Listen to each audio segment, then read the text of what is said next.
Хей хора, днес е четвъртия или петия влог от Vlogmas, вече ги губя като бройка.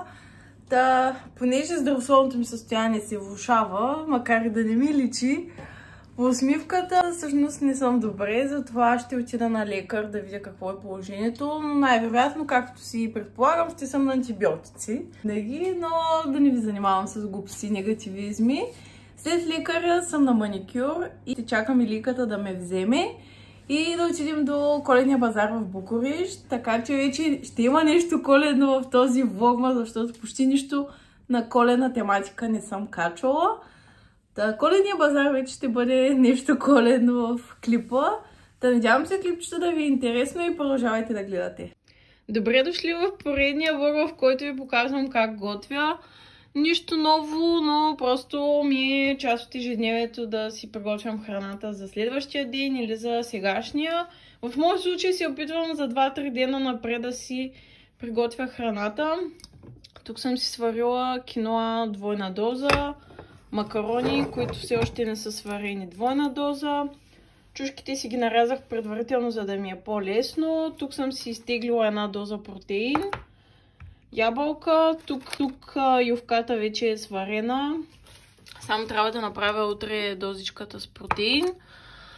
Извара с протеин имаме тук и нещата, които станаха неприбрани.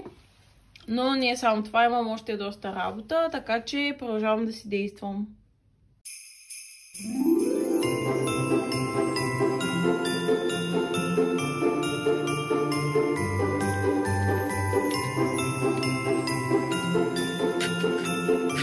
Почти средата на декември и чак сега дойде момента да си украсяват елхите. Хората си ги украсиха много по-рано.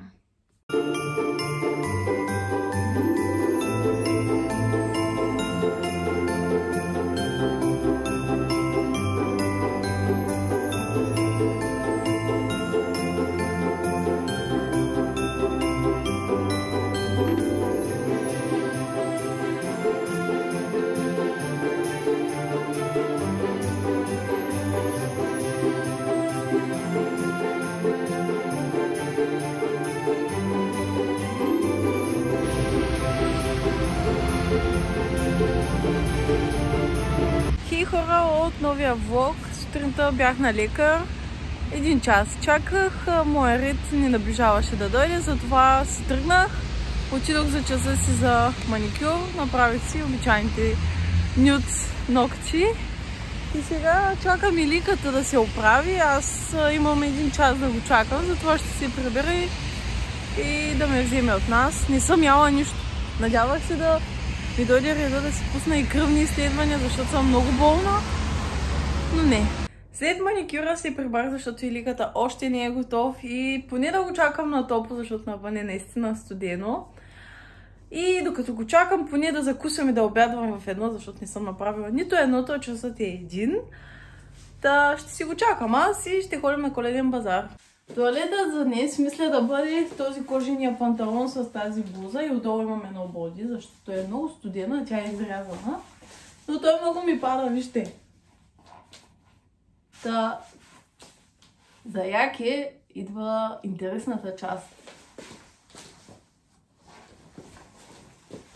Ето това мекото яке от Shein, което си купих.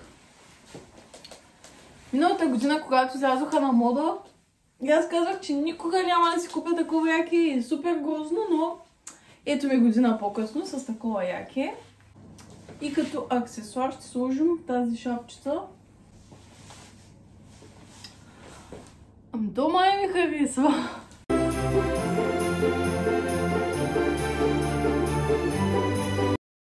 Здравейте хора, вече съм с Иликата. Здрасти. Здрасти. Кога пусната с камера да не видя? Кога пусната с камера, викам, даже не видях. Преди малко, преди 12 секунди съм я пуснала. Аз съм обръсна. Иликата не се обръсна за днеска, знаеш, че снимам влог. Знаех, чак пак. Знаеш.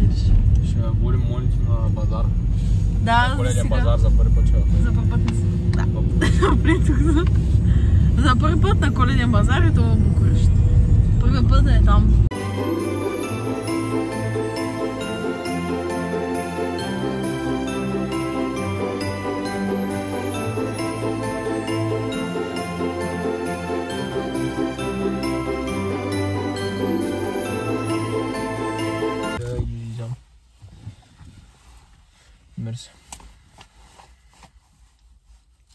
Кой?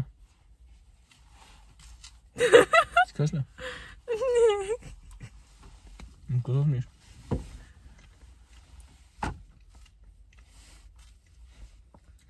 Колко си ненаблюдателен. Кратка пауза и отивам на базара. Хора, направо не мога. Кратка пауза и отивам на базара, тук намерихме парк място. Стигнахме в Букурещ. Но Илика да си яде сега банана.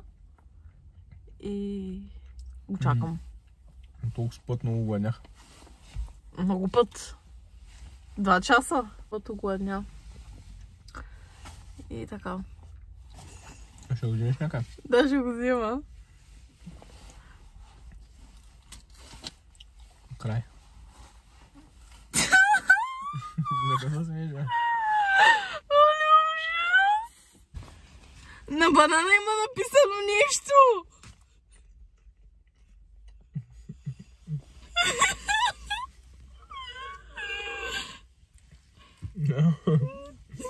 И аз обичам.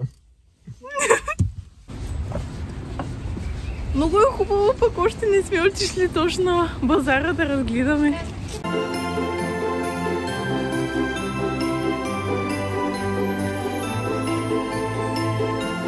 Официално вече сме на коледния базар в Букурещ. Моето е щастлива. Много е красиво, много е хубаво. Ще има Кока-Кола. Да, оттам много е хубаво навсякъде.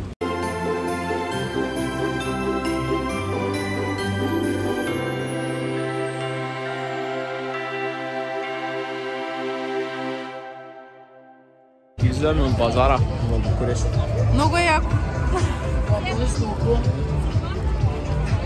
Излизаме. Българска двойка. В Румъния. Няма столи, ще показвам. Единия колко е спортен, другия Не знаеш, балканските момчета винаги са самсо. Да, и това исках да кажа. Ама малко по-цивилизовано го казах. Да.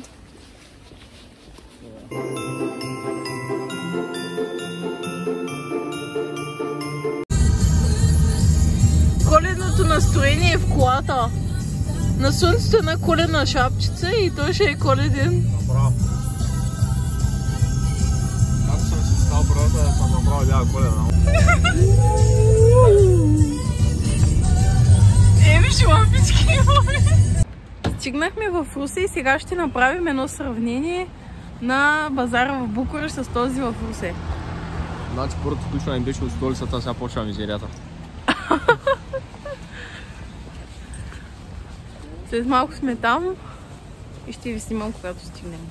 Ами, от това, което виждам като коледен базар тук, доста скромно, нищо впечатляващо.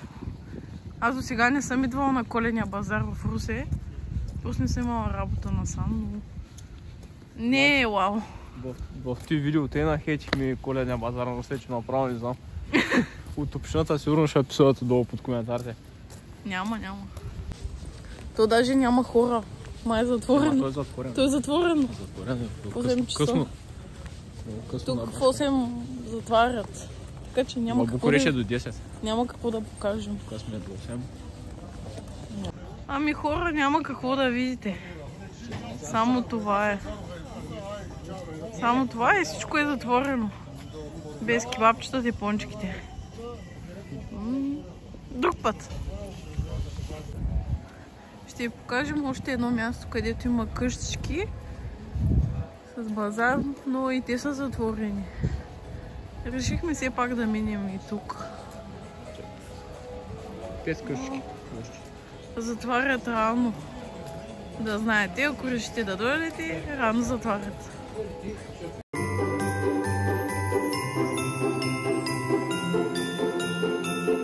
Не можем адекватно да ви сравним базарите. Това няма база на сравнението. Няма база за сравнение, защото не работят. Ако работиха, да ви покажем какво какво има. И да работят, пак няма база за сравнение. Поне ако работиха, щяхте да видите какво има. Не мога да сравняваш на столицата на Румъния и Русе, замира базарите. Айде да не обиждаме града.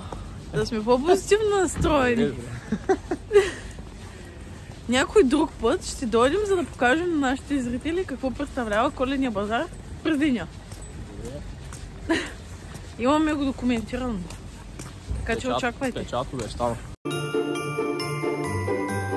Вижте какъв сладичък ананас. Тук като му махнеш кората, нищо няма да остане от него. Но цена няма. А бейби ананас 6 лева. Ще мляко, рис и ювка. Ювка. Ювка 2 пакета. Да, това е.